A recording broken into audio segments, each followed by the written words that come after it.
Hi, everyone. Before heading home tonight, I was reminded today, for some reason, of one of actually my favorite, and I think one of the coolest metabolic pathways in the body, or one of the coolest hormone pathways in the body, which actually has to do with sex hormones and its relationship with stress and cholesterol. Because when people have a high load of stress, their body wants to produce a lot of cortisol, which is the big stress hormone that your body uses. For its cortisol gets released a lot. Your body needs a lot of it. And to produce that cortisol, if you're under chronic stress, your body needs to produce a lot of cholesterol as well. So your body's natural cholesterol levels are going to start to rise. And that's part of the reason why your diet really has little play in what your cholesterol levels are doing. But one of the other cool things about that is that if your body's having trouble taking that cholesterol that it's making and converting it to cortisol, it's going to start to steal other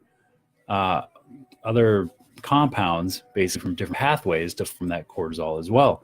And one of the pathways that it steals from is the sex hormone pathway. So the chemicals that your body uses to produce testosterone and estrogen also come from cholesterol. So instead of using that cholesterol to build those testosterone and estrogen, it steals from the testosterone and estrogen pathways and pulls it over and produces more cortisol that way. So if you're having trouble with male or female problems, cycle related, or bedroom type problems, then stress can absolutely be an issue.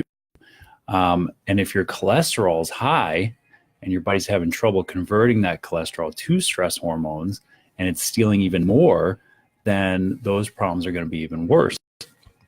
So what when you start taking some sort of medication that or prevents the production of more cholesterol, then you're going to actually cause that transition to occur even more. You're going to draw more of those precursors from your sex hormone pathways directly from cholesterol, probably furthering those gender-specific problems, those male or female problems that you can run into when your stress is very high.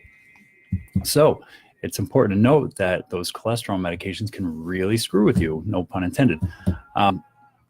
But think about that. You can look up those hormone pathways. They're really, really cool, and kind of see how things get pulled down from one side to the other.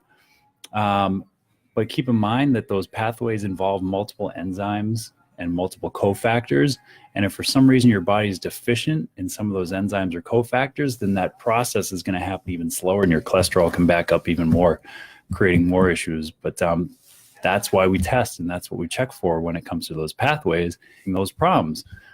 But take-home message is this: if you don't deal with your stress, you're never going to be able to get that pathway under control. You need to be able to deal with your stress. And meditation, yoga, you choose it. Whatever you're doing, find something to control that stress, to help control those pathways. That can actually take you away from having to take a lot of those medications that people get on, whether it's testosterone replacements, cholesterol-lowering medications, or even hormones for women, bioidentical estrogen. And think of just how much birth control can screw this stuff up. But that's it for today. I'm going to head out of here. Everybody enjoy your night. If there's something you want to talk about, if there's something you want to hear about, write it down here in the comments, or down here in the comments, I guess.